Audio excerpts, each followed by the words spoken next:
Well, when you get up in the morning, it was cold, really cold, and you had on everything that you had in your bag to sleep in, plus the five blankets.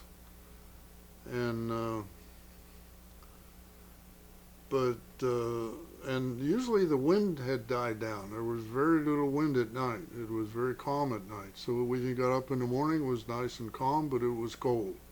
And if there was anything metal, even though it's very dry in the desert, every metal had a little coating of ice. A piece of metal had a little coating of ice on it.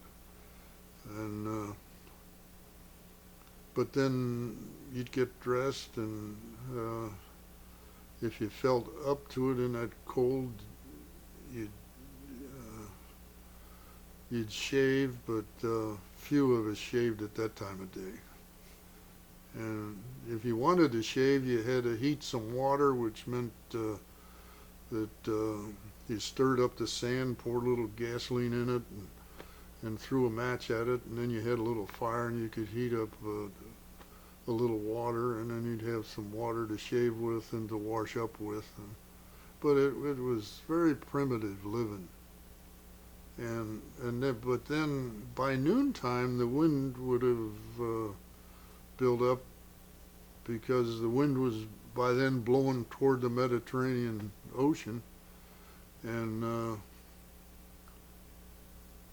so then it would start blowing dust. Well, by mid-afternoon, it was blowing maybe 25 miles an hour, and you couldn't see anybody walking towards you. Or I mean, it looked like he was walking. You couldn't see him from the knee down because of the dust. And all your clothes were full of dust, your hair was full of dust, your eyebrows, your eyelashes. If you went like this, you raised a cloud of dust. I mean, it was awful. But, like anything else, you get used to it. And then everybody else was under the same conditions. You didn't feel like anybody had any advantage. When we got over there, they took our planes and remodeled the air intakes over the engines.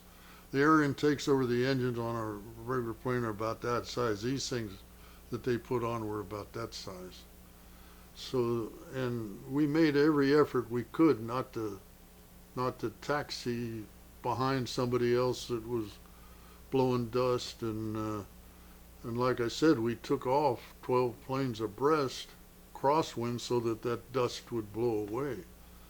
Because otherwise, even with those big air screens, your engines just got ate up,